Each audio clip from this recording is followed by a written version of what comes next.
Hey guys, welcome to this week's edition of the Roddy Real Estate Investing Show. I'm your co-host, George Roddy.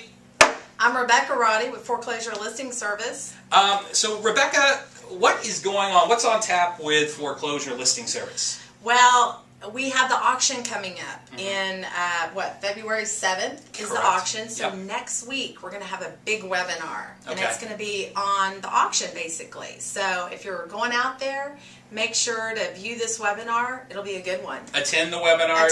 What time is it at? At 10 a.m. on Thursday. Okay. We're actually having it Thursday. So next Thursday. I know that date because that's the roundup. That's the February roundup. 2nd. Yeah. Okay. I wanted to ask you a question and let the viewers listen in. You get a lot of calls. Foreclosure Listing Service gets a lot of calls. What's kind of a couple or at least one of the questions you get over and over and over? I do. I get a lot of calls, but probably the most popular question I get, or I get all the time, would be how to determine which liens are against the property. And I know I can get them so far, but I know that you have a class on that. Yep. And I always direct them to George. Yeah, and I guess that kind of slides into what I do is I try to teach people how to taking the foreclosure data, but really just looking at any house, how to go online and jump on the county records and what do these records mean, and so I take you step by step on jumping online. These websites are free. A lot of the counties are online. So what I do is I just take you step by step and go over all the documents that are recorded. I mean, because there's thousands of different documents, from deeds to liens to just notices, and so I try to educate you guys on how the methodology behind it. So that's I hope you guys can attend that, and that kind of segues into education. There's 3 things I want you to do if you don't mind. Number 1 is if you have your calendar open tomorrow and Sunday, I want you guys to come by the REI Expo, and the link will be above me. REI Expo, it's going to be all day. Tim Harridge puts it on. This is a second shot at it, so I'm going to be there. I'm going to be talking about direct mail marketing. Then on January 31st, next Tuesday, we're going to have the title research class, and that's from 1 to 5 here in Addison. And then next Thursday, February 2nd, the same day you're doing your webinar, we're going to have the free Roddy Roundup, where we all get together. We're going to have vendors there. We're going to talk about 2 topics are, number 1, the tool belt training is about automating writing offers. I cannot tell you how mind-numbing it is to sit down and handwrite an offer. You guys need to learn how to automate this system, and I've got some software that's perfect for you. And then the featured presentation is I'm going to talk again about direct mail marketing. I'm going to add some other stuff to it as far as the marketing pieces I use, as far as the script that I use when the callers come in. So there's a very succinct system that I use, and I want all of you guys to learn about that. So that's what's coming up on this week at Roddy Real Estate Investing Academy and Foreclosure Listing Service. So. And yeah, I can't stress that enough about the expo this weekend. It's 2 days, guys. There's 40 speakers. Yeah. I mean, you're going to learn You're going to be there. I'm going to be there on Sunday. Wow, you're working on Sunday. I am. They had to pay me overtime. So. Really? You're getting paid? Okay. Yeah. Oops, I shouldn't have said that. Yeah. So you guys come on out for that Roddy Roundup. I'll be at that too. I'm going to actually work at night. So. Again, I'll be there then. Full play. And webinar and your class. Most important thing I tell people when they call in is you need to check those liens. Yeah. You can get into some trouble if you don't. Absolutely. So you need to know how to do all that. And that's great. The last thing is the property of the week. Yeah. I wanted to talk about. What is the property of the week? This morning I went out and looked at 2 foreclosure properties, and this is one of the steps that I try to teach people, the methodology behind buying foreclosures and pre-foreclosures. So I basically grabbed my flip camera and walked out, and I want to talk about functional obsolescence.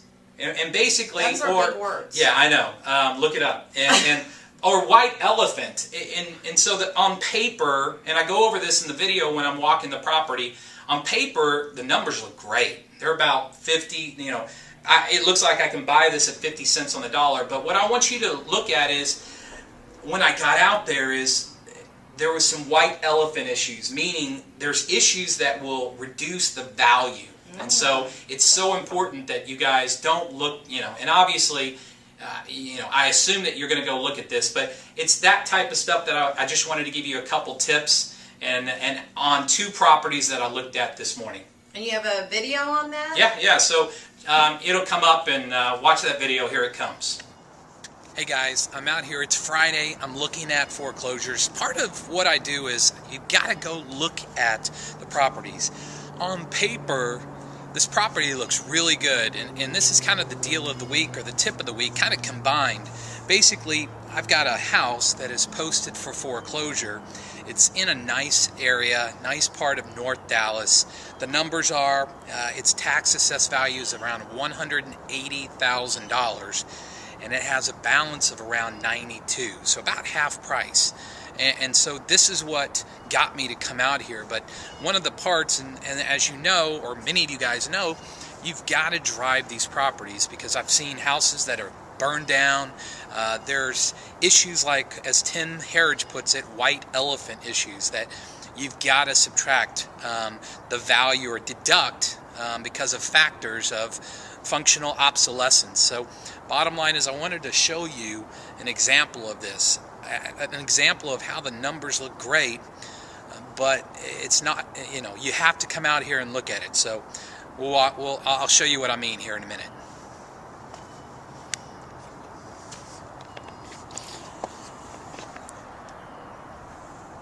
So here we have a nice North Dallas neighborhood. Let me kind of pan around. Little garden homes. You come back, it looks like it's a nice cul-de-sac. Wait a minute, let's come back a little bit. Boom. Here is the subject property. You've got 1820. Then you've got, or 18920 right here. Then you've got 18924, and guess what's right in the middle? Look at this. You back up, you've got the driveways of 2 properties, and then just the sidewalk. Let me get out of the sun real quick. Now you've got a sidewalk. You can't even see the house, and this is what I'm talking about, a white elephant. I would deduct probably 20% in value because of this. Because most homeowners want to show off their home, and when you can't even see the home, when it's tucked in between 2 houses, I think that you're going to have issues. I think the majority of buyers out there are going to, just because of the position, they always say location, location, location. Well, this is, you know, this is a factor of location. It's factored in that you have to drive around in the alley to park. It's just what I call, you know, what Tim Herridge and I call a white elephant issue. So anyway, it's a great house. The numbers, I'm sure that if it were this house right here, but you have to factor in. That's why you always come out here. And one of the steps that I follow religiously is drive these properties. So anyway, I hope that helped. The numbers don't always tell everything. You've got to come out here and drive the property and look at the houses before you head to the courthouse auction. That's it for today. I'm going to go look at another foreclosure and videotape that. Thanks. All right, guys. Hey, I'm at another property here in North Dallas, and this one's a little interesting. This is a little bit higher price point. This is around $350,000 house or a neighborhood. Tax assessed value is around $340,000. I wanted to show you a couple things. This is, again, part of doing your analysis is driving the property and actually getting out of the car and walking the property, because on the outside it looks, it looks like it's a little run down and there's been some deferred maintenance, but walking the property is so important, and it gives you an opportunity to evaluate the property up close. And so you got to be kind of cognizant that this is someone else's property, and so you don't want to kind of walk in the backyard, but you can, walk beside it and maybe walk in between the houses. So let me show you what I mean by walking the property and kind of learning a little bit more about it.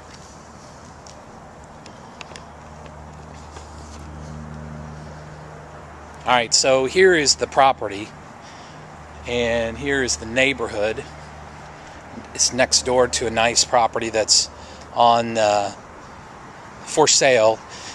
When I walk, here's the number one, or first thing I know is I hear the traffic. It backs up to a busy intersection or a busy street, and I typically take 10 to 15% off just because of that. So let me show you.